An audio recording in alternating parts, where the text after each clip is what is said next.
3, 2, 1. Here we go!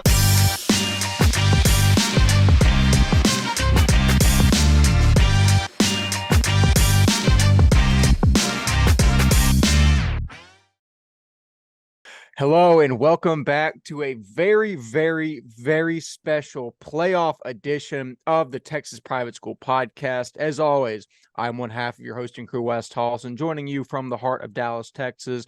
Walker Lott joins me from beautiful, beautiful College Station. Walker, this is the third time we've gotten the opportunity to preview some playoff action. It is what we build towards every single year. Gets me excited just thinking about it. First of all, how are you? Second of all, what are your thoughts on the very near upcoming playoffs? No, yeah, it's been good, man. I'm excited to continue talking about Texas high school football. We got to watch some state championships last week that were really good ones for both of us. And now we're right into the nitty and gritty of TAPS playoffs. Every game matters, win or go home scenarios every single week. What more do you want? Yeah, absolutely. It's such a fun time. There are some already great matchups which you don't usually see. Week one, we will get into that shortly. But yeah, it's gonna be a fun time. I should say that every week is equally fun, to preview, but no, playoffs are always a little bit more special. It's really getting into the meat of the season, and I'm excited to preview that. But first, we're going to talk about some of our pick records from last week. We both went 15-4, which brings Walker to a record of 156-47. My record is 152-51. I'm 4 games. Sorry, I was getting mixed up there. Math is not my strong suit. 4 games behind Walker, which honestly is a lot at this point in the season, but I honestly thought I was like 6, so it's not that bad. Last week, Walker, your losses were Cypress Christian, SCS, Lake Country Christian, Legacy Prep. My losses were Central Texas Christian, Houston Christian, Kincaid, and Legacy Prep. So we both had opportunities to capitalize on each other, but we both kind of got about an equal amount wrong, so it worked itself out. You're still the leader in the pick record. Your thoughts on taking a pretty commanding 4-game lead into the start of the playoffs? No, I'm okay with that. I like where that's going. Yeah, I was 2-0 on state championship picks. You were 0-2. I think that's where kind of that this week kind of nailed you down. But good week for me. I'm excited to go into playoffs. Yeah, I played ball in TAPS. I don't need to know a whole lot about SBC, even though this is the Texas Private School Podcast, not the TAPS podcast. But no, yeah, I made 2 picks that kind of went against the grain. In SBC, you win some of those, you lose some of those. I mean, it's how it goes. Got to have a little bit of fun and let it hang sometimes. But that being said, we will move into the scoreboard recap following our pick records. If I can get this to pull up on my screen, that'd be wonderful. There we go. So, as always, we're going to do 1 game per sentence, excluding 4 of the games on the left-hand column, as we will preview all of those in more depth here very shortly. So, it's going to start us with Trinity Christian Addison versus Nolan Catholic. TCA wins 45-14. Hopefully, Nolan's better next year. Yeah, I think Nolan is going to take this, and Schroeder. I think they're going to be a lot better next year. Just this is not their year. Central Catholic versus St. Pius. St. Pius wins 41-7. The Battle of Mid. Wow. Man. What a weird bottom part of that district that always just does not make sense of where these teams line up. St. Pius comes 3rd place in that district yet again. All Saints beats Fort Worth Christian 43-7. I think that's less than they beat SCS by. Yes. It was. I mean, but y'all beat Fort Worth Christian, so it doesn't matter. Look, great win for Fort Worth All Saints. Excited to keep doing it. I saw Kamont Williams, that wide receiver, balled out with 2 touchdowns. Shout out to him. Some Virginia Tech dude commented, some Virginia Tech fan commented under Keldon Ryan's post talking about who is 82 or whatever Quante Williams number is, and it's like it looks like some NFL comparison. I was like, good for him getting recognition. He's played very well for them this year and deserves all the shine. But That was a little more than one sentence for that game. We'll move on to a game Walker would like to skip. Midland Christian beats SCS 58-3. Bad. Bad. It's not good. I can't say anything. No comment. I'm here so I won't get fined. Like that's how I have to say. I don't know, man. I have no idea how that happened, but okay. Yeah, quite frankly, I don't either, but we'll move on. Grapevine Faith beats Bishop Dunn 45-26. Dunn never got the lineman. Yeah. I can't believe a lot of people were kind of, they have a lot of skill talent at Bishop Don, but even when we were doing our preseason rankings, we were like, okay, so they're going to be pretty solid this year, and you went no in the trenches there. So basically, what I'm trying to say is, ball. That's what I'm coming down to say. So shout out to you. Yeah, I am grateful for all the kind of scouting is probably not the word to use. Well, it was scouting, but I never really view myself as an actual analyst, but I guess it was. I appreciate the scouting I did in the spring because I wouldn't have known things like this. But yeah, Dunn's positions were great. Just I don't think they ever got the reinforcement in the trenches, which could have helped them go a long way in a District 2 District 2 that's not as good as District 1, but speaking of that same District 2, Grace Community beats Dallas Covenant 52-21. This game was tied 14-14 at the end of the first. So I'm dogging SCS, but Grace didn't have the greatest performance, even though it was a 30-point win. Yeah. Shout out to Grace. Grant Turner, I was watching his highlights earlier. I had nothing to do in class. Mother, don't get mad at me. So I was watching highlight films all day during class, and Grant Turner's was a good one this year. Very, very good film. I just realized I haven't sent him. I forgot the player of the game hats when I went to Grace. I told him I was going to mail him one. I've completely forgotten to mail that. I need to get that done this week. So thank you for reminding me of that. Next game, Hyde Park beats Victoria St. Joseph 46-40. Great for Hyde Park, locking up a 3 seed in the playoffs. Yeah. Big win for Hyde Park. Carter Brawl is that dude. Rest of that team is that. That's a big win over a solid Victoria St. Joseph squad this year. Grace Prep beats Lake Country 42-14. Lake Country has gone off of a cliff after that win against Fort Worth Christian. Yeah, this season, I would love if it's injuries, if it's something doesn't make sense, this team rebounding like they did. But yeah, shout out to Grace Prep.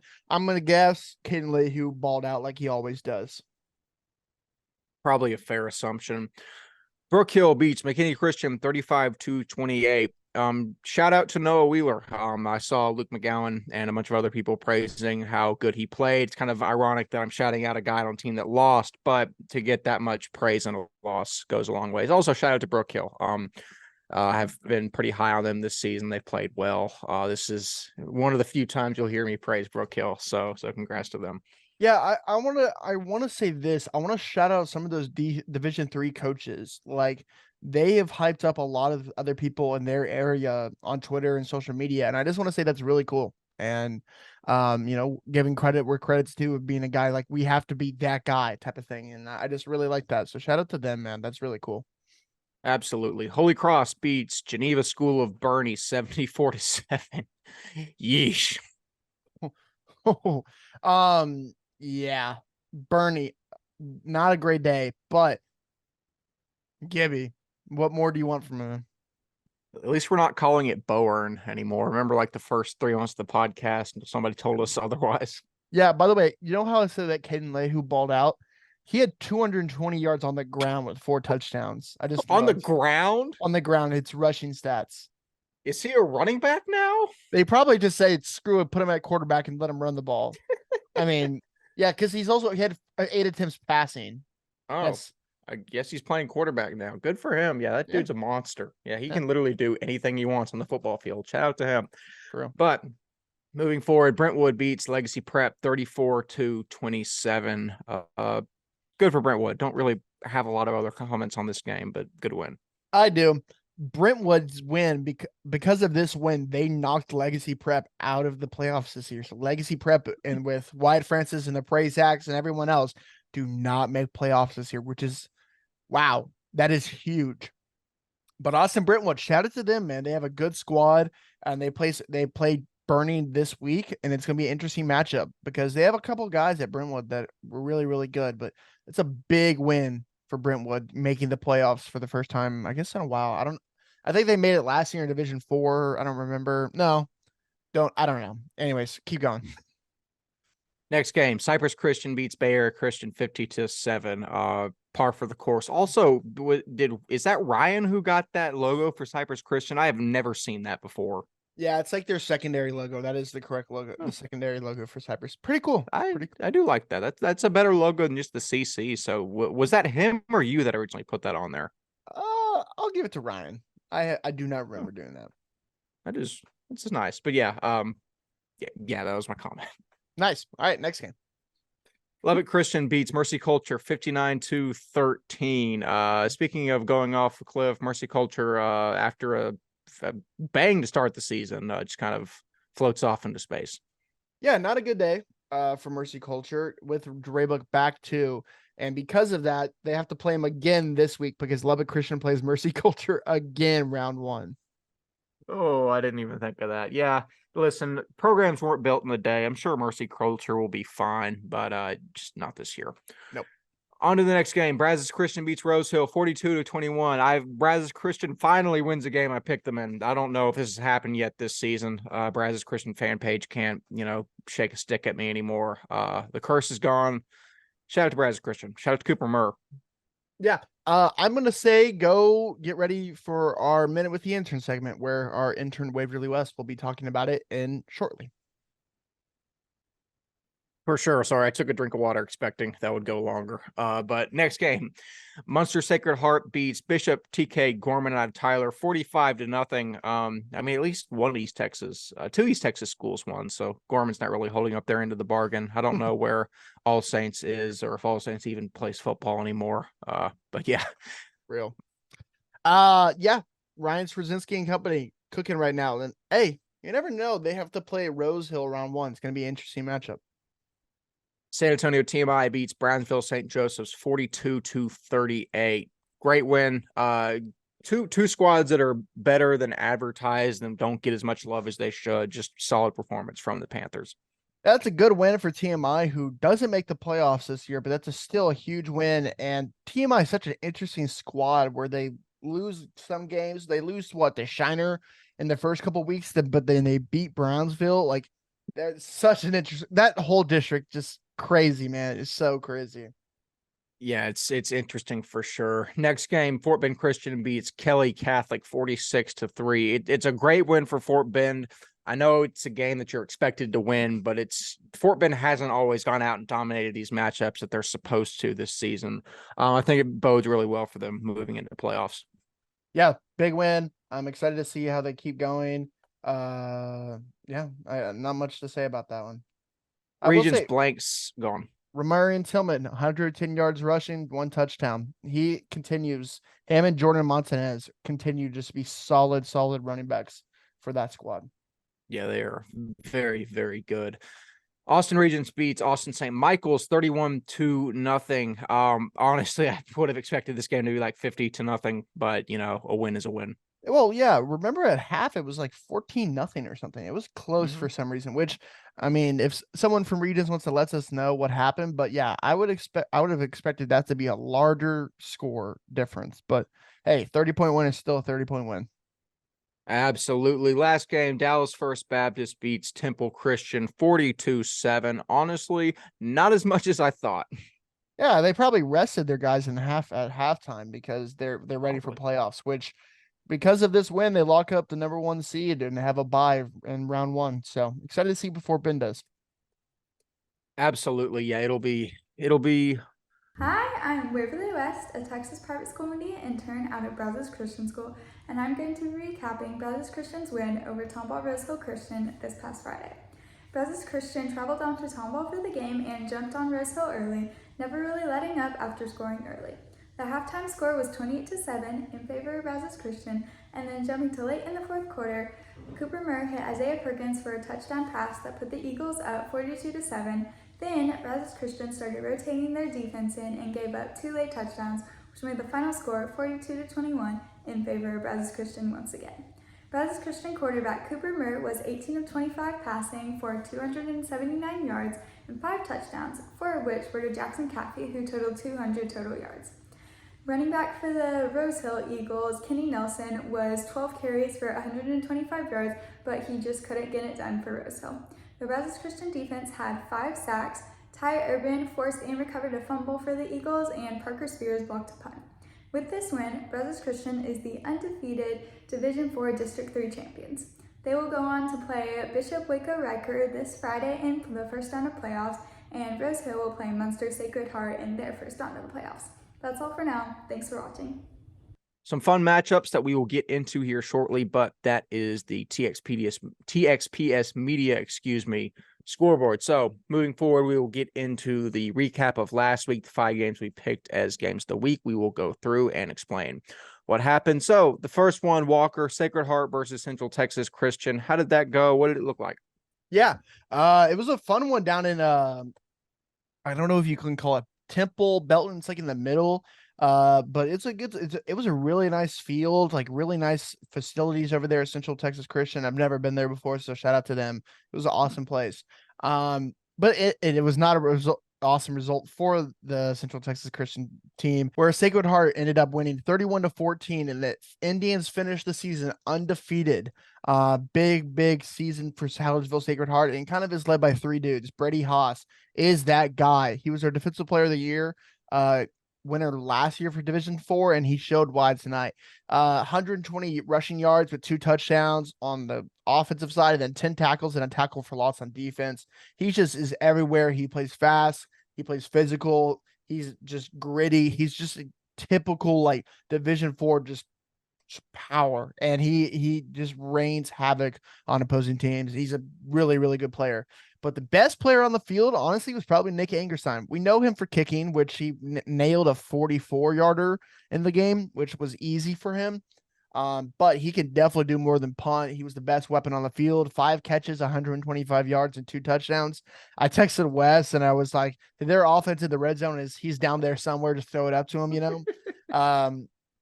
So that's literally what they do in the red zone, which absolutely works, and he's going to be one of the best receivers in Division IV this year. 6 tackles in defense as well. Just the versatile weapon that he is. It's going to lead Sacred Heart a long way. The other guy is Austin Kutak. Cole Duty was the quarterback last year with, I believe also his older brother was playing quarterback 1 year or something like that. But now it is his term at the helm at quarterback, and he solidified the spot this year. This last game, he was 7 of 14, 156 yards and touchdown, 2 touchdowns. He also had 1 interception on defense. So those 3 guys kind of lead this team. They have a lot of other solid dudes, but those guys really stood out last week. And on the other side, Tabor Tyson, of course, the superstar for Central Texas Christian, got his 27 carries, 171 yards, and a touchdown, but it just was not enough, and they were able to stop the run of Central Texas Christian for the most part. In the end, the better team won.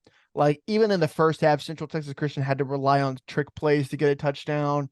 It was kind of like they were trying to pull everything out of the playbook that they could to win, and it was just still was not enough. The better team won, and this matchup honestly had a lot of implications for not only the district championship where Hallettsville won it, but since Sacred Heart won, they are on the other side of the bracket from First Baptist, and will have also a bye in round 1, and will basically wait and see and play Lubbock Christian probably in the semifinals. That's probably how it's going to go. But so that's really good and really great for them because of this game. On the other side is still the 3rd best team in Division IV, but because of this loss, they're on the side of First Baptist and probably will face them in the semifinals. So, Central Texas Christian has to play the better of the 2 teams. And yeah, I think that gives Hallettsville a better shot to go to the state championship, of course, and Central Texas Christian have to face the wrath of the receiving trio and Hunter McCoy over there at First Baptist, probably in the semifinal round.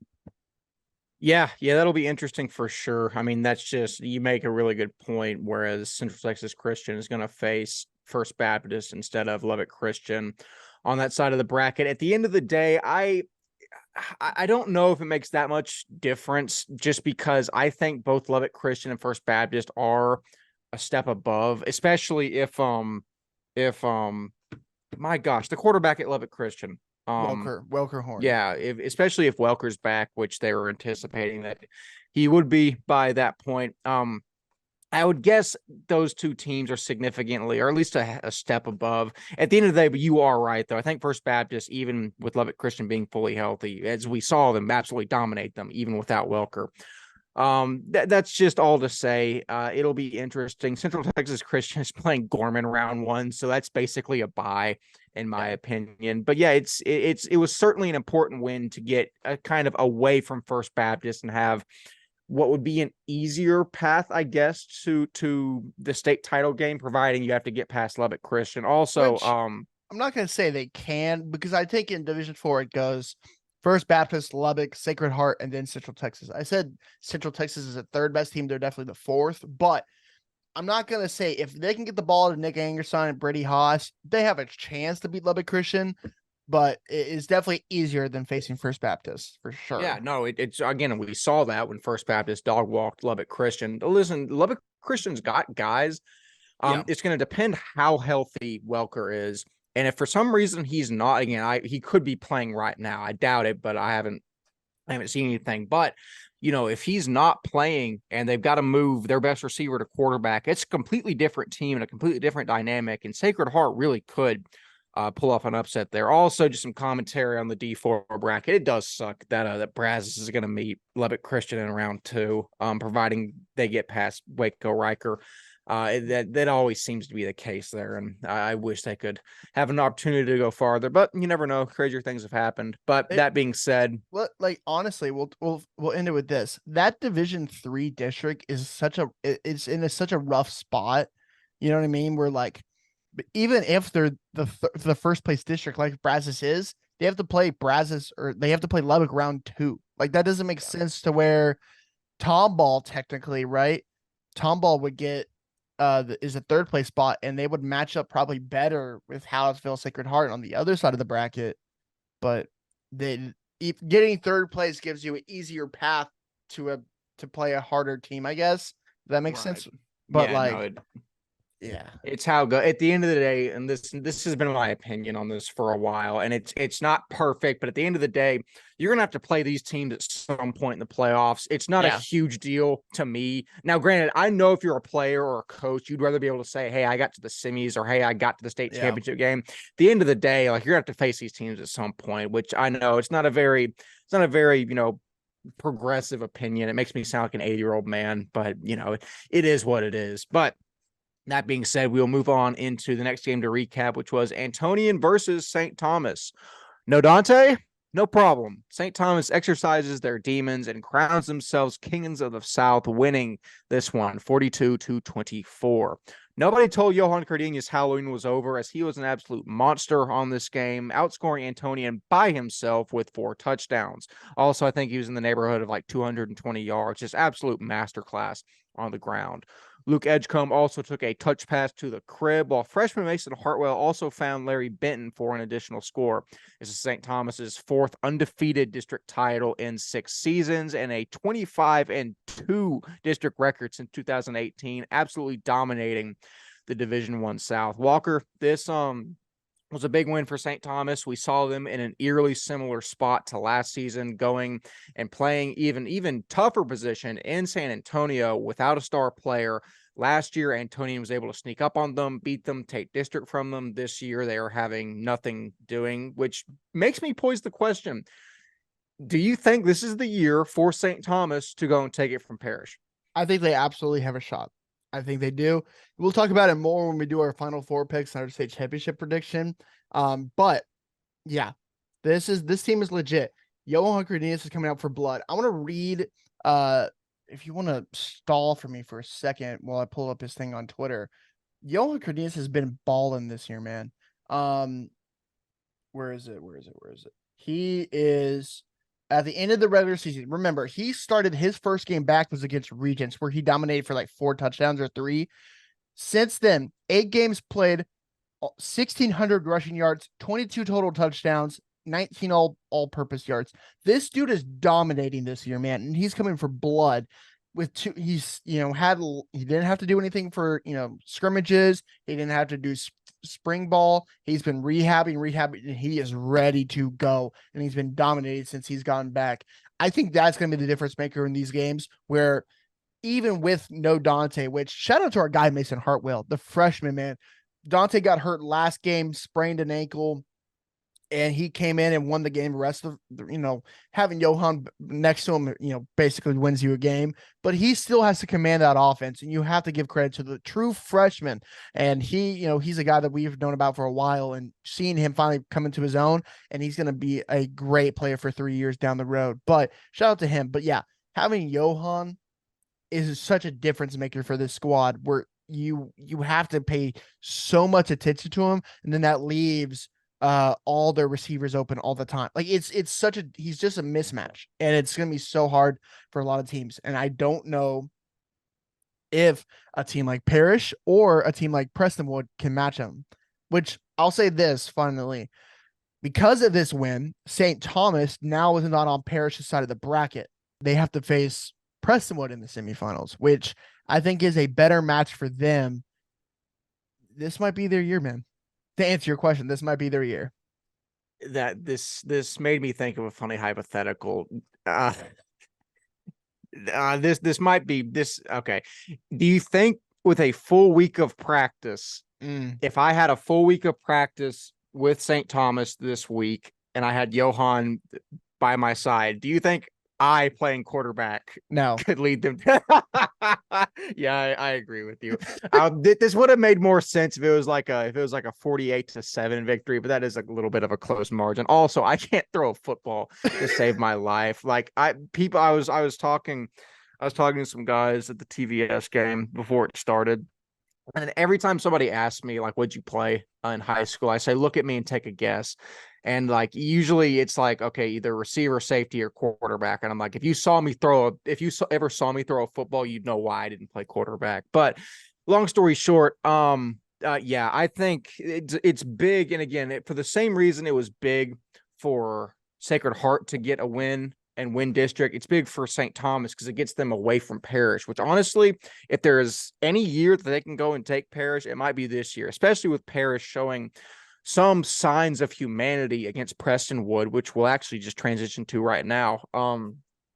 Parrish gets a 49-40 win, holding off Prestonwood. And listen, the stars at night were big and bright for Parrish as Maddox Reed and Sawyer Anderson absolutely shine here. The Harvard commit Reed totes the rock 32 times for 318 yards and 3 touchdowns, including one from 82 yards. Purdue commit Sawyer Anderson tosses 3 touchdowns, 2 to sophomore Jalen Pyle, who had 106 receiving yards, and 1 to junior Bryson Fields. Sophomore Beckham Smith and junior Carson Darby also were very impressive for this Panther receiving core. I really like Beckham Smith. He's long, lanky kid. You can tell he's underrated because I asked him if I could get a headshot and he didn't know what headshot meant. So you can tell he's a guy that not a lot of people have looked at. I think he's going to be a guy that's going to be a great receiver for Parrish for the next 2 years in this playoffs. He's very good. I liked him a lot. Long, lanky, and just knows how to get to the ball. Carson Darby also is just electric. All this, the point being, this Parrish receiving core has stepped up in a huge way after Hutch Crow went down. I really didn't know how that was going to go because whenever I watched the EHS game, it was really just Sawyer to Crow. And now it's a much more well-rounded attack. I think it's shaping out really well for Parrish. Junior Guy Stern also set the tone for the Panthers on the back end, recording 2 interceptions in the first half. As for Prestonwood, Kellen Tasby, Gunnar Niver, and Tag O'Neill are sensational for Prestonwood, even in the loss. Prestonwood's air attack has also gotten much better than I gave it credit for. Also, junior cornerback David Madison and senior linebacker Hudson Lunsford were stout on defense. I think David Madison has the potential to be, if he's not already, one of the best safeties in his class. He's long, especially at corner, dude. He's like probably 6'2", 6'3", long, lanky, just makes plays, especially against a really, really good receiving core and great quarterback for Parrish. Right. But at the end of the day, yeah, it was a great performance from both squads. Parrish's defense did give up 40 to Prestonwood. It's going to be interesting. It is obviously not the defense that was there last year. I know that's a lazy take, and everyone who is anyone has said that over and over, but it's true. Parrish's offense is electric. The defense is taking a step back and you lose like 7-8 starters off of a defense, it's going to happen. Yep. Walker, it was a good win nonetheless, but it seems now it's a 3-horse race for D1. Yeah, like you said just a second ago, I think it was 11 out of 12 because a couple people switched out. 11 out of 12 starters on that defense last year have graduated. Anytime that happens, you're gonna have to find some rough weeks. And a team like Brentwood, who have the talent to do it, you saw how they did it last night. I'm gonna come back to you, Wes, with the question: if this game is played again in Waco, could it be a different result? No, I think the element of surprise benefits Prestonwood more than it does Parrish. I think Parrish would benefit from a second game. I think that's how these things go. I think seeing these teams meeting again would favor Parrish more. I think it'd give this defense an opportunity to grow up and, kind of capitalize on mistakes they made. I think the offense could have a similar output. Whereas I think Prestonwood played a really, really good game on offense, and I don't know if that could be replicated. Yeah, long story short, if these two teams do end up meeting again it'd be in Waco because they're on opposite sides, I'd have to take Parrish. But like I'd set the line honestly at like probably like a touchdown, 6.5, 7 points. Yeah, I get that. Also, shout out to our guy, Tyler Day. He just committed to Rice. So shout out to him, man. Oh, awesome. Great school, great player. I love to hear that. But yeah, that's all we got on Parrish versus Prestonwood. Moving on into the first of 2 SBC championship games.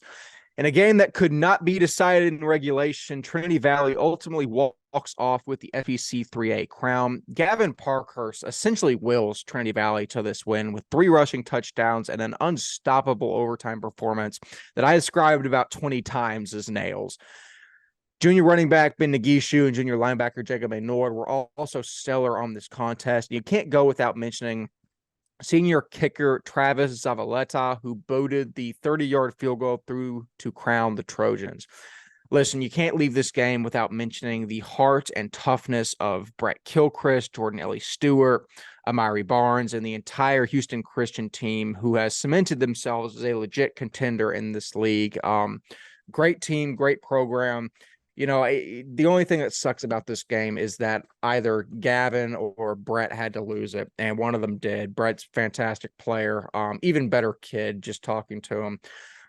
Tough as nails, just great player. But at the end of the day, it was Trinity Valley that won.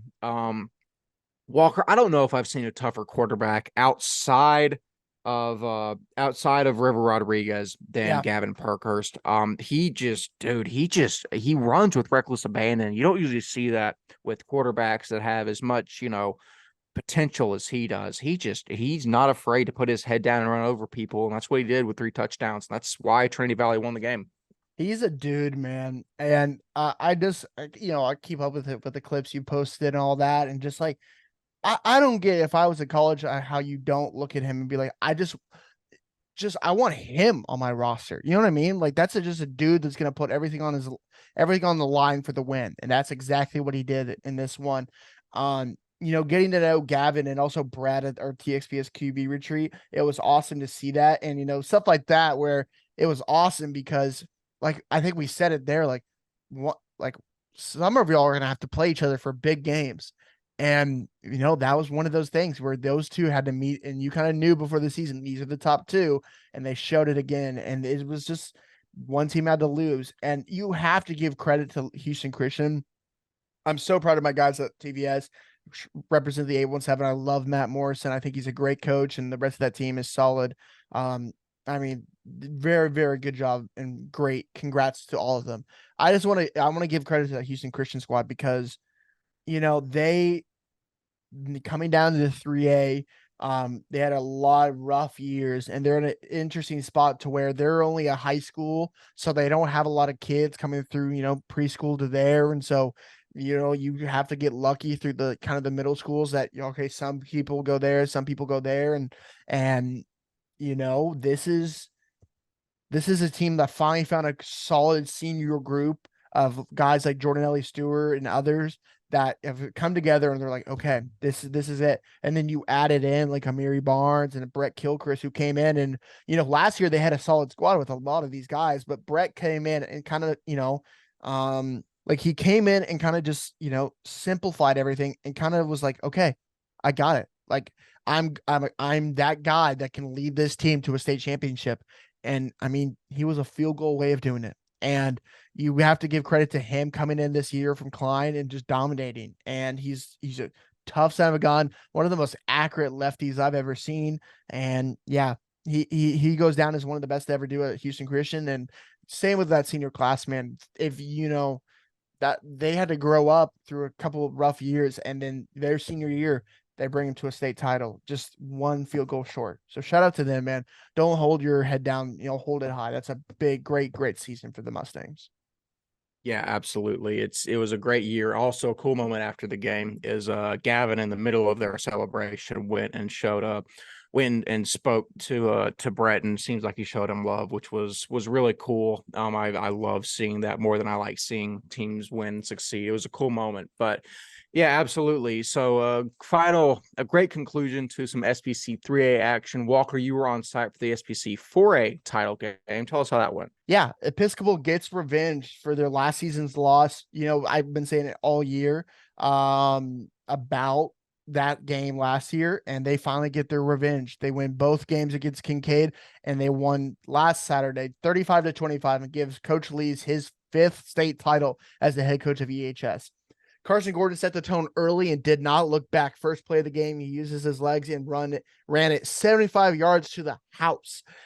He set the tone early in this one. And that was the story of the game. The ground game for AHS won them the football game, where the dynamic backfield of Gordon and also 25 running back Brandon Thomas led to 4 scores and the victory offensively.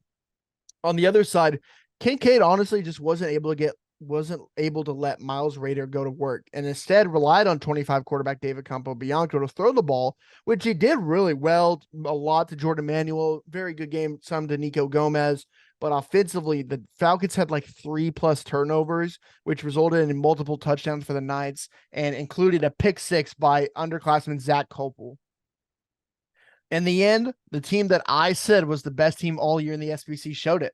And ultimately, a total game of offense, defense, and also special teams won the game for the Knights and won them the SBC 4A state title. After the game, you know what, Wes, do you have any thoughts first before we get into the other big news from that coming out of that game? Yeah, at the end of the day, I can live with being wrong, picking Kincaid. The only place is I couldn't forgive myself if I yet again picked against Kincaid and they won. So yeah, EHS was obviously the better team in this matchup. I kind of hedged my bets and lost. It's you win some, you lose some. But yeah, fantastic game by wire to wire favorites in the division. Yeah.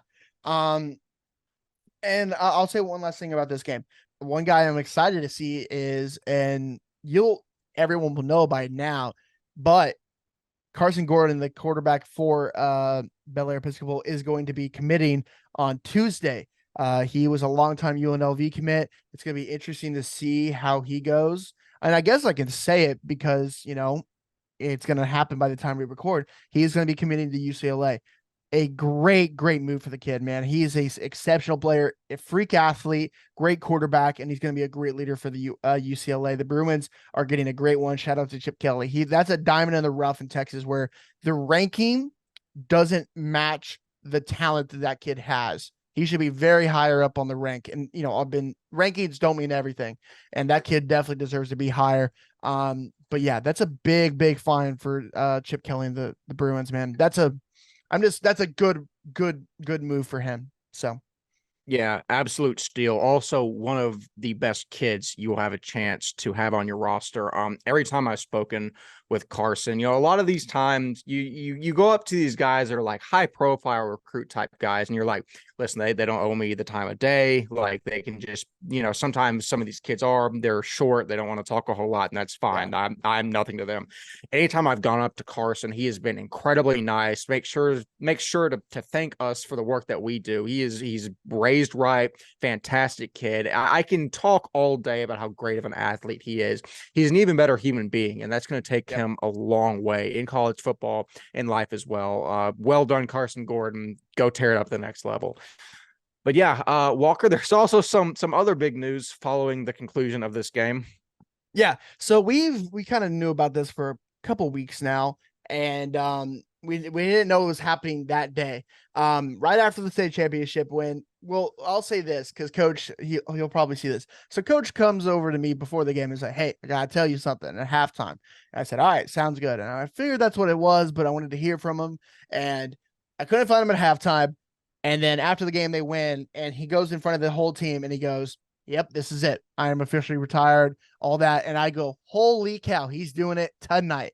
And man, I just want to say, like, I could talk about the whole story, but I just want to say, man, what a legacy he leaves at Bel Air Episcopal. You know what I mean? Like, he retires as a five-time state champion and 09, 12, 14, 19, and now 23. He has over 100 wins, coached some of the best players from Houston, Marvin Wilson, Walker Little, Shane Carden, and also, of course, Miami's own Jalen Waddle. Over 100 wins, 30 plus Division I players, and also was a wrestling coach and at Kincaid for the whole time he was there. And EHS. yes, sorry. What was crazy is that he started at Kincaid and, was going through the ranks there and thought okay, this is what the place I'm going to be. But it finally, it just took a while. And finally he was like, I need to go make my own moment and make my own legacy. And the Episcopal job opens up, and that next year he goes to Episcopal and beats Kincaid year one. And every single state championship, he beat Kincaid. And man, I just like, personally, he's one of the nicest guys, coaches wise, we had the pleasure of meeting with every year. Even when we were still so small, they were always like, all right, what can we do to help you out? Like, we're glad to have you here. Coach Grove, the AD, and him have always been so respectful of us.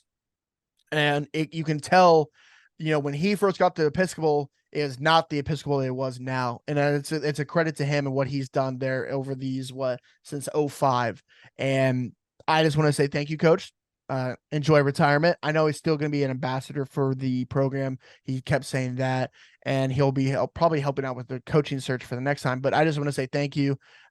Enjoy retirement, and what a legacy you leave at Bel Air. So, Wes, you want to say anything?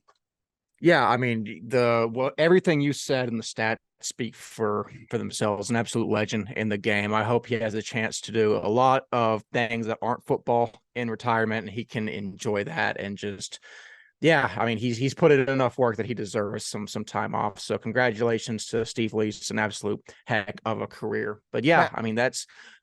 I want to say now, not talking about the player, but talking about the position. The position of the head coach of the Bel Air Episcopal Knights is probably one of the best jobs in Houston now open. This is going to be an interesting thing to see who they hire. They have a lot of talent where, that senior class was great with Braylon Thompson, Carson Gordon, etc. But they have a lot of young guys still coming through the ranks. BJ Thomas is a junior. Madden Morgan is a sophomore. They have a lot of elite talent still there for the next couple of years. They need a head coach to run the helm. Do they look around the SPC and look for a better fit from one of the coaches around in Houston or all of SPC? Does one of those coaches come calling? Does one of the greater coaches in Houston come and calling? Because that's a job where a lot of coaches around the Houston area are going to go reach out to, because that's a prime job for a lot of just being one of the premier jobs in Houston. It's going to be interesting coaching search to see who finally gets the job there at Bel Air Episcopal. Wes? Yeah, it will. I mean, I'm excited to see the names that kind of get their hat thrown into the ring there. I can't speculate a whole lot right now, but it's going to be a fun off season. There's a lot of things that are happening right now that are going to give us a lot of things to talk about. It's going to be fun. It'll be a good time. Absolutely. But yeah, there was a lot more than just a game that happened last Saturday evening. A lot of moving parts there, but yeah, it's what makes the sport great and gives us things to talk about. So shout out to EHS, also shout out to Kincaid on a fantastic season. Moving on. Also, really quickly, Walker, we've gotten sorry, I was also looking at the YouTube analytics, and we've gotten did one of us say anything about Brody Gardner and a lack of production? I don't think I ever said anything about Bro. Did you say something about like taking a step back? If it's either one of us, it's definitely you. Firstly, No shot. it No is shot. absolutely you. No shot. Braz's fan page. Go check it, and check him. It's definitely him. It's never me. I would never say anything bad about Brody, but Okay, it's so definitely you. I'm assuming that. Okay, so I'm assuming that's tongue in cheek, and you did probably let something. No. Wait, really? Okay, because I don't think I don't remember ever saying that. I think it's you. Okay, Braz's yeah, fan page. Go check for us and see if one of us is whoever is right. And why do you hold a vendetta about that? Firstly, yeah, I'm gonna need a clip. I'm gonna need a clip of that because I believe that fan page would just make something up out of thin air. I really don't think I ever said that, but I also say a lot on this podcast and forget about 90% of it. And I do. Yeah, we're like 85, I do take jabs. We're 85 episodes in. I do not remember what we said the first 70. Like, I mean, I don't know, man. I'd probably like to forget a lot of that. There was a lot of actually we've been pretty good since we started. I'll give us that. But yeah. Moving forward, we are actually going to take a look at the brackets made by none other than Walker Lott. These are some of my favorite things to look at every year, just because you can spend hours making different scenarios. That's what I had a lot of fun doing on 903 Vegas when I did, is just like I spent like an hour of an episode just looking at one bracket and telling you every little nuance of what could happen. And at the end of the day, chalk just happens every year. But that being said, we're going to take a look at all of the brackets. We're going to give you our final four, maybe, state predictions. I honestly didn't think this far ahead, but we're going to start with Division One. So, Walker, if you have that pulled up in front of you, I'm going to say my final four is going to consist of Parish Episcopal, San Antonio Antonian, Houston St. Thomas, and Plano Prestonwood. In terms of a finals matchup, Parish obviously is going to beat Antonian. I don't like picking Prestonwood St. Thomas. I don't really like it at all, to be honest with you. You want me to go first? You go first. So same final four. Parish wins that one, and I'm gonna go St. Thomas gets to the state championship. I've been riding with Dante Lewis since the beginning, and he's gonna continue leading me there.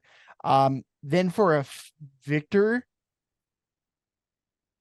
you might as well do it. I'm gonna do it. I'm gonna say St. Thomas wins the state championship this year. This team is stacked with Division I talent. They're really well coached. It's gonna be a great defense. I think they get it done this year. So I already said my final four of Parish, Antonian, Prestonwood, St. Thomas. I'm going to say the final is going to be Parish versus Prestonwood. Every year we look at the South and we say it's better than it was last year, and it's never better than it was last year. Listen, it's there. I think I agree with you fully. I think if any year it's St. Thomas's year, I can't. I'm a creature of habit. I can't fall into the trap that I've fallen into in so many years. I think, honestly, I don't like it at all, but it's mostly just recency bias. It's also, I haven't seen St. Thomas this year, so that's probably a big factor in it. Preston looked good against Parish. I say that Parish jumped on them really early and they scored a lot at the end. I'm rambling now.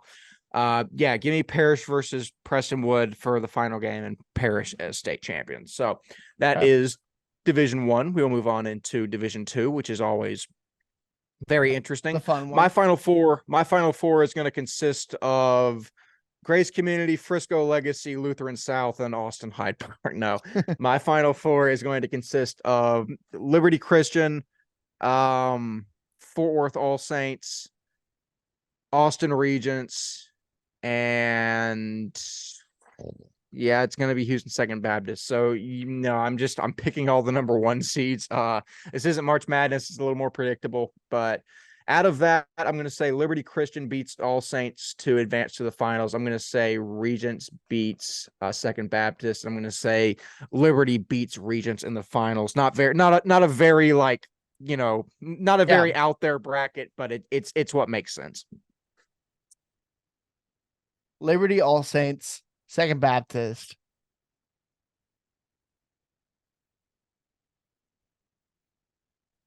Who are you going to pick? Wait, Liberty, All Saints, Second Baptist. Are you going to take Fort Bend to beat Regents? I mean, please.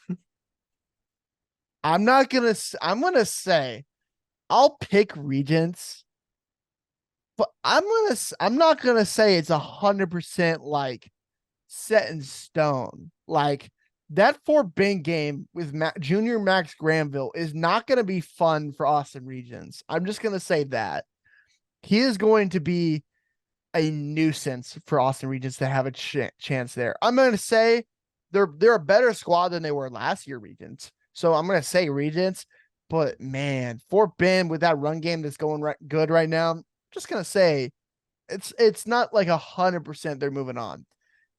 For my state championship, I really think All Saints can do it, but I will go Argyle. On the other side, I'll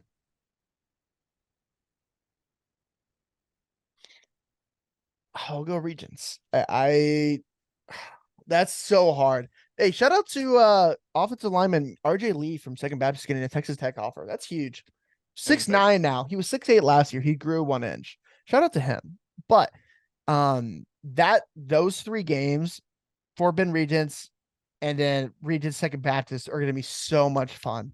But then I think in the end, Liberty Regents final, I think Liberty wins it. So but you know how Dave Campbell does those like graphics, whatever, for like the divisions and their final 4 and then their state champion? I'm gonna do that for us, by the way. We should. I think that'll be good. I do like that.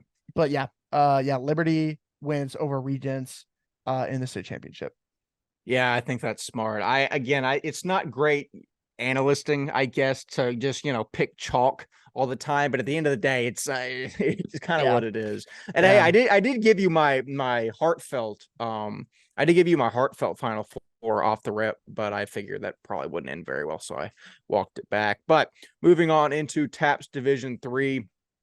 If I was a good podcaster, I would have had this written out beforehand, but we're literally doing this off the fly. So excuse me if I, say some ums or make a mistake, but for TAPS Division 3, I'm going to take, for my final 4. I kind of intrusive thoughts are saying take Brook Hill in that. I'm going to say TCS Lubbock, TCS Lubbock, DC, San Antonio Holy Cross, Cypress Christian. The finals are going to be Dallas Christian versus. Oh, could this be the year for Holy Cross? They've been smacking teams. Dude, I want to pick Holy Cross so bad in this spot. I do too. And I'm not going to because I'm a coward. The game is going to be Dallas Christian versus Cypress Christian. Dallas Christian's going to win by like 28 points. I'll say the same. I think that Grace Prep TCS Lubbock game might be fun though. I don't know for sure. I think TCS smacked them during the regular season. I'm gonna say never mind.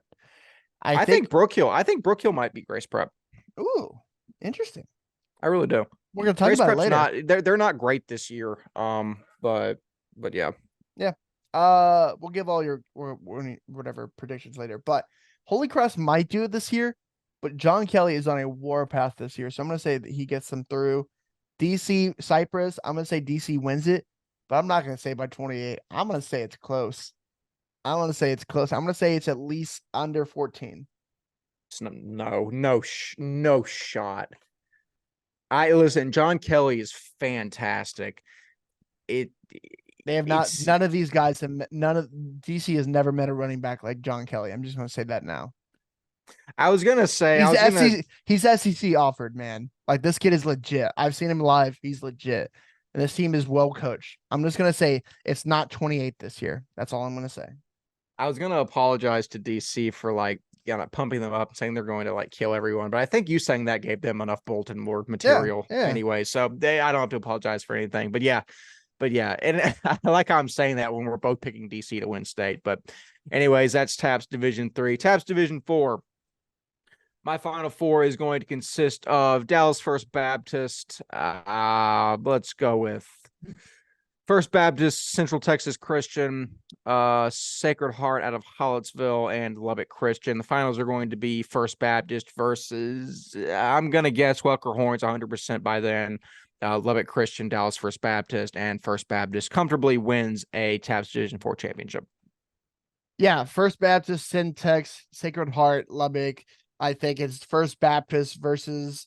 I really want to give Sacred Heart that love, but I'll go Levitt Christian, and then First Baptist. First Baptist wins its state championship.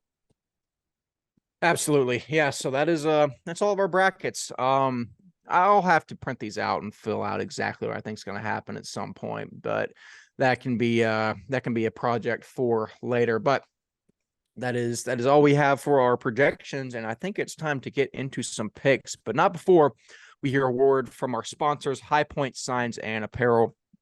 Walker is rocking the fantastic shirt. I wore the hat out to the games this weekend. I saw whenever I went to the All Saints game, two guys came up to me after the game, great supporters of the program, in TXPS hats. They were wearing them backwards, and it's funny, I didn't notice. And like they turned them around, and I just started laughing really hard because it's so cool for me to see that. All that to say is all of that merch was made by High Point Signs and Apparel. You look at a project like that, I've said it a million times, and you think this is going to be so difficult to start. It's not going to be worth doing. There's not going to be anyone that can help us execute what we want to get done. High Point takes care of all of that. They help execute the vision that you want. And if you don't clearly know your vision, they'll guide you that way. It's a fantastic business model. Listen, they don't miss deadlines. They provide exceptional customer service. They will meet or beat any price. They also create online stores that can provide your employees with apparel, or they can be profit centers. It's a win-win-win. There's literally no snag that we've run into. It's been fantastic. Walker, Lott, what do you have to say about High Point Signs and Apparel? They're the best there is. Man, they're just awesome, man. I'm excited to continue to work with them in the future. Like we've heard from actual people who wear our product, they love it. They love the material. They love the quality. Shout out Cole Welliver. He says he wears it almost every game bus trip. So I have to shout him out for saying that. And that can't happen without High Point Signs and Apparel. They're the real deals, and they're awesome with what they do. Like he said, all the stuff. Being able to collaborate with him was an easy process. It was awesome to give them our ideas and then run with it and make it exactly what we wanted.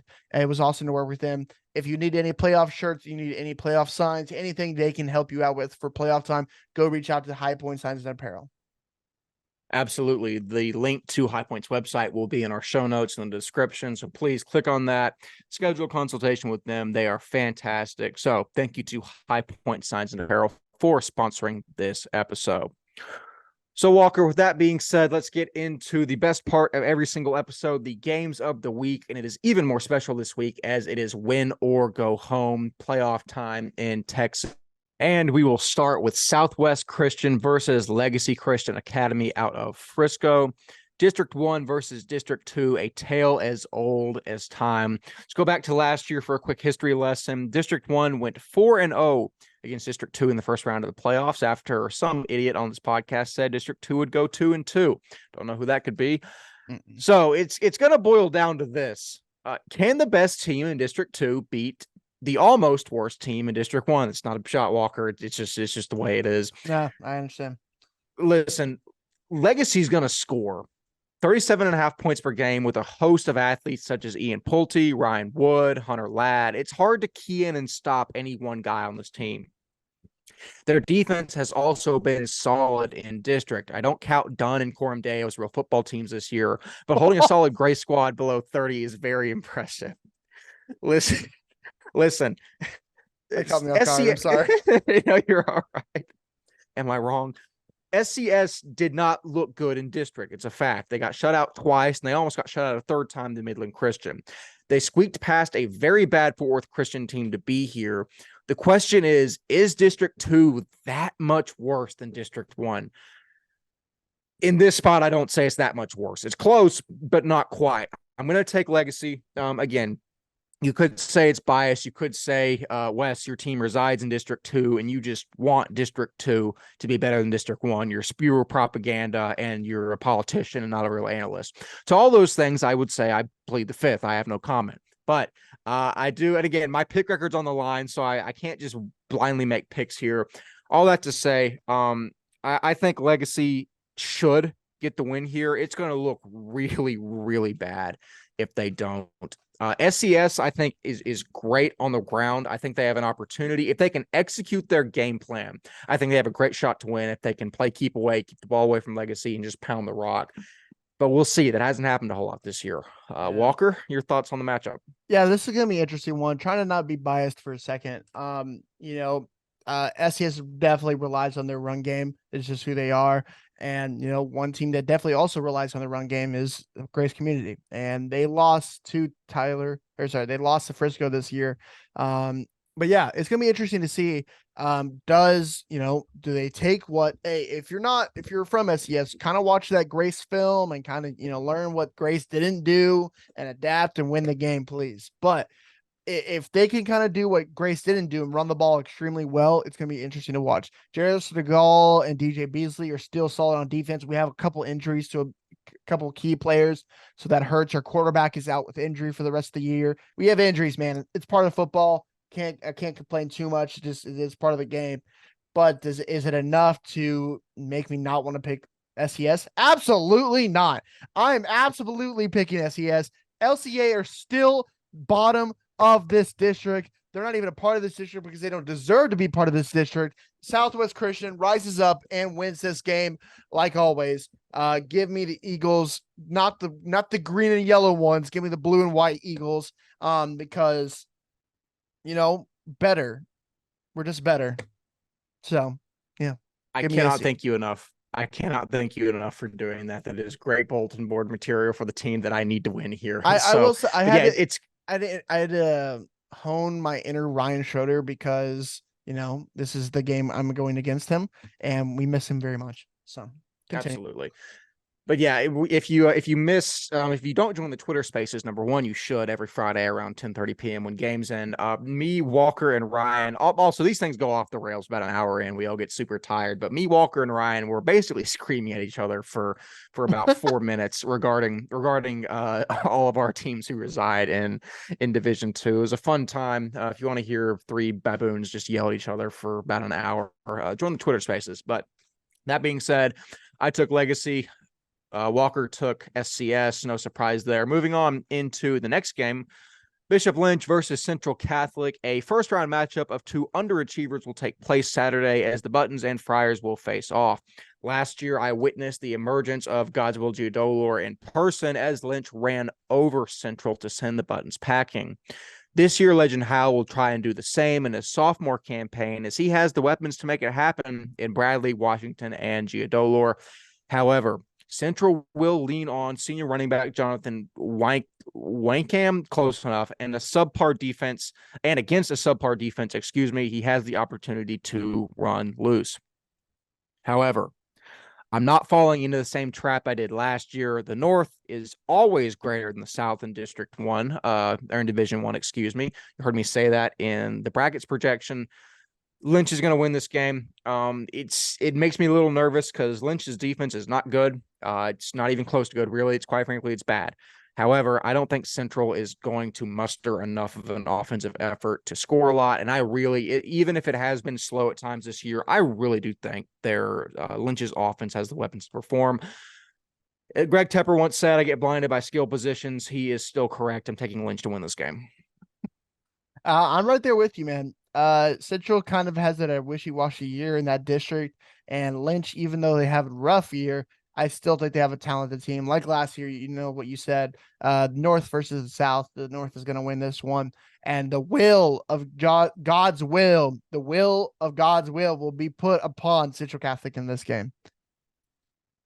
That was good. Thank you. That was good. So dang corny. I know. I'm back to back corny weeks. That was pretty good. I'll give it to you. But yeah, we're both gonna take not Central. Lynch. I cannot listen to this, by the way, unironically after we record this. I just can't do it.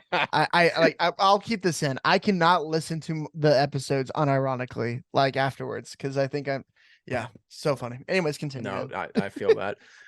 Okay, moving on. I have Grace versus Midland next on the sheet, but I'm going to take host privilege and push that to the last episode because I want to go. I want to burn the rest of my fuel on that game, so I want to leave nothing left in the tank. So we'll move on to Brentwood Christian versus Geneva School of Boerne. Moving down to Division 3, 2-seed Geneva will face 3-seed Boerne. I messed up the script there, but for a date with Cyprus in the Elite 8.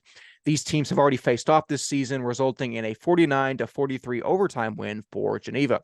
Junior quarterback Jason Rosensteel accounted for 455 yards and 6 touchdowns in that game, 3 of which were on the ground. Hey, Brentwood's also going to roll out a tough rushing attack consisting of sophomore quarterback Braden Jennings and junior running back Connor Shield. At the end of the day, I think there are going to be 1,000,000 points scored in this game. I think Geneva has a more balanced attack, whereas Brentwood is more one-dimensional, leaning on the run. That being said, I'm going to take Geneva to win this game. If you look at past history as any indicator of future results, you would say that you're just picking this because Geneva beat Brentwood earlier in the season. To that, I would say you're absolutely correct. Give me Geneva to win this game. I'm going to go Brentwood. I'll go different from you. I really like this Brentwood squad. Braden Jennings is a guy we've heard a lot about. I really, really like good Jacob Rosenthal, the 6'4" quarterback over there for Geneva. He's a dude, man. And I think he's going to have a great game because that's just who he is. He scores a lot of points, throws for a lot of yards. But I really like this Brentwood team. They're in the more competitive district with Cypress and everyone else. And I think they get the job done here. Absolutely. Yeah, it'll certainly be an interesting one, but only one team can win. We're already separated on 2 games, which will be interesting for the pick record. But moving on into the second to final game, Fort Bend Christian versus Hyde Park. And the question is this going to be the start of another Cinderella run for Fort Bend Christian? After going 0-4 to start the year, Fort Bend Christian ripped off a 4-1 record in district and took care of business against all the teams they should have. Junior edge Max Granville has been moved to linebacker and has seen increased production as a result, and running back Romarian Tillman has been absolutely running through squads, no pun intended. Now, you can't write off Hyde Park as they've gone 5-2 in district and have talent with guys like Carter Braw, but 2 losses to Division IV squads as well as an independent team in Savio doesn't exactly bode well for them. Does Fort Bend Christian come out this game and blitz Hyde Park 69-0 like last year? No, Brady Dever is not playing quarterback this season. However, I do think they win comfortably in this spot en route to a second straight matchup with Big Bad Regents. How will that game go? We'll have to wait until next week, but I do think Fort Bend wins. I think that they're a team that's been gradually getting better as the season has progressed. I think they're in a great position to be a team that peaks in November. I think they win here. I don't think, like I said, it's as bad as last year. However, probably like a 20-point margin of victory, let's say. Yeah, speaking of Brady Dever, I think we should have him on the pod next week when they play Regents because I'm also picking Fort Bend this one. I think Fort Bend has just found their identity as a team in the run game this year. Offensively, they've been very, very solid these past couple of weeks, and it's going to continue into this one. And how can you bet against Max Granville, man? That guy is a dude.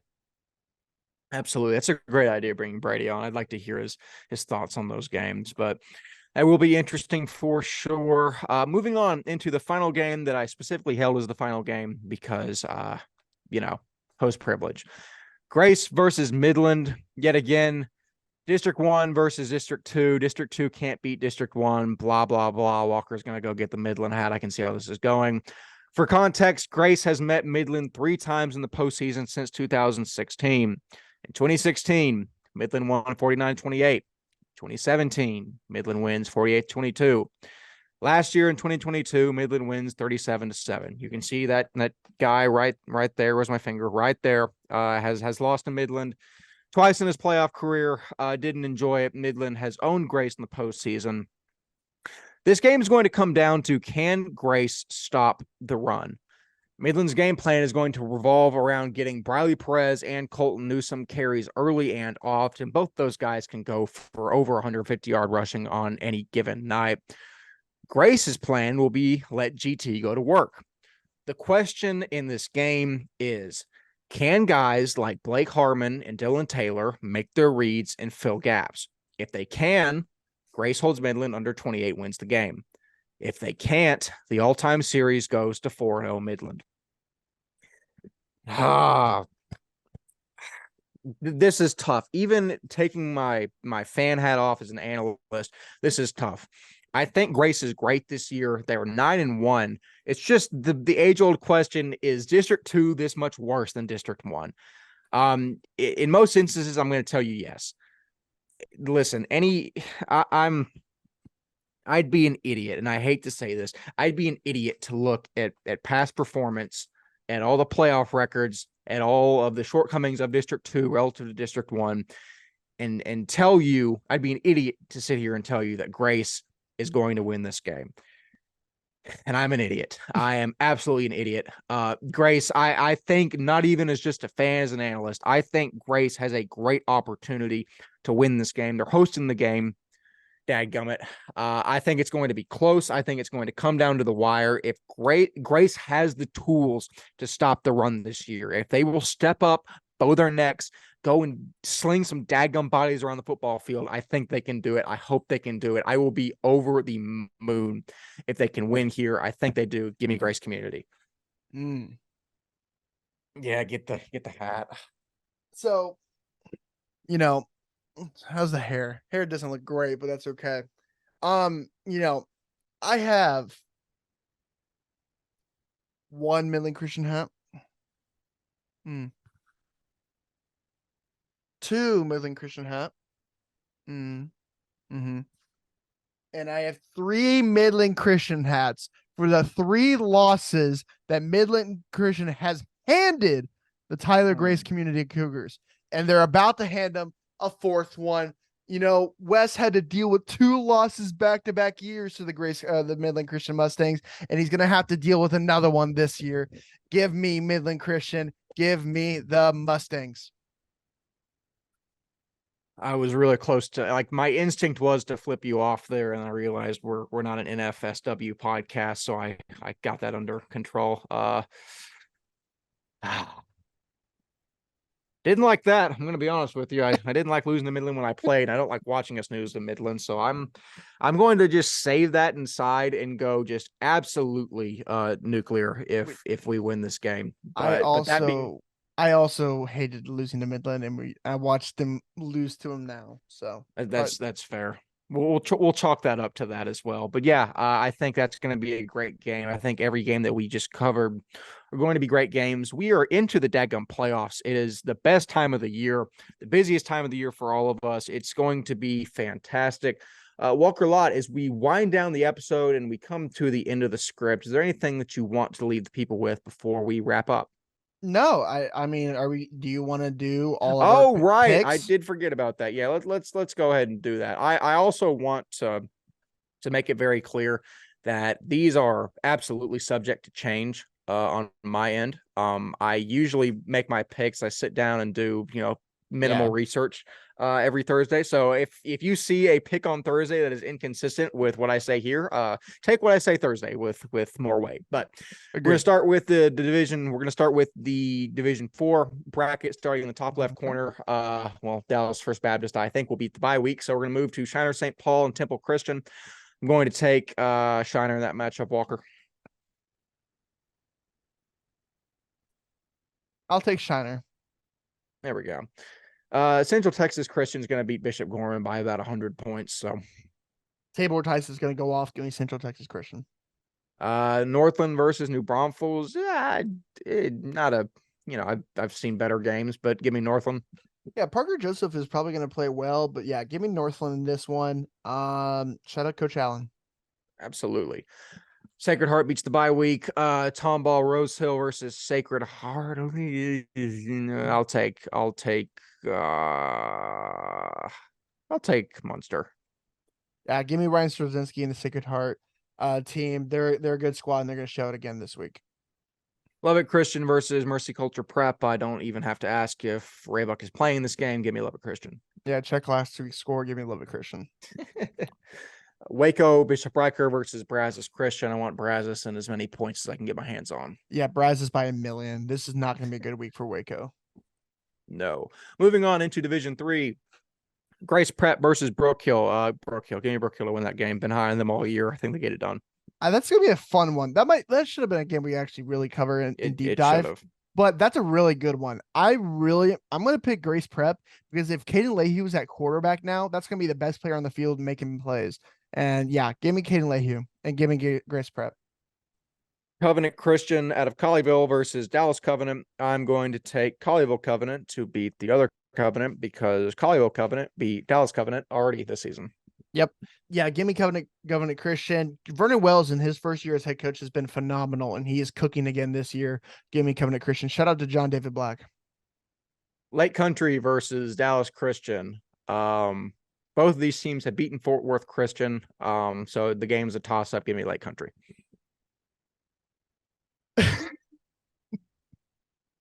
What? You said give me Lake Country. Yeah, that's my pick. Dallas Christian. That's my pick. Okay, next game. John Paul II versus Bay Area. I'm not doubling back on it. No, John Paul II versus John Paul II versus Bay Area. Yeah, Bay Area. That is the shirts JP2 logo. All of the JP2s aren't very good, so Bay Area. Yeah, okay. So they have it as New Braunfels JP2, but there's also Shirts JP2, but they're probably in the same area. So I'm gonna guess Shirts. Yeah, Shirts is New Braunfels JP2. Okay, that's what I thought. I've always had trouble with that, but they never listed as Shirts on like Max Preps. But yeah, it's weird. But yeah, give me Bay Area. Geneva Boerne versus Brentwood. We already picked this game. I picked Geneva to win. Walker picked Brentwood, and Cypress Christian hopefully beats the bye week. Yep. Stop making that joke. I've done that about 4 times already. Moving on into Division 2. There are no bye weeks here, which is that's why Division 2 is the best. Anyways, exactly. Always will be. Liberty is going to beat Dunn by as many points as they want to. Yep. Give me Liberty Christian at 40 points at half. We made our picks on Grace versus Midland. All Saints is going to beat Faith by probably 40 points. I'm going to say that Clinton Sebecki puts up 21 by himself, but I think All Saints is going to score like 55. So Legacy and SCS, we already made our picks. Regions is going to beat TWCA by a lot. Yeah. What a weird year for TWCA, who gets that 4th seed, and that is just not something I saw coming into the year. We already made our picks on Fort Bend versus Hyde Park. Sacs versus Lutheran South. You know, Sacs. This is a fun one. This is an interesting one. Yeah, it is a fun one. Sacs gotten our mentions for not respecting them, so sure, I'll show you some respect now. Give me San Antonio Christian to beat LSA. I'll go Lutheran South, the Pioneers, man. They're a good squad. Brady Robinson is a guy who in the 26 class might be underclassman of the year. Man, he's a dude. And if they have some talent back, I think the squad can get it done. Absolutely. I'm going to say Second Baptist beats St. Joe's out of Brownsville without much explanation there. Yeah, Second Baptist wins this one. This might be the game I'm at this Friday. I'm excited for that because I've never seen Brownsville live and I get to see it this week. That'll be fun. Yeah, you absolutely should. Moving into Division 1, where we have a lot of bye weeks. We only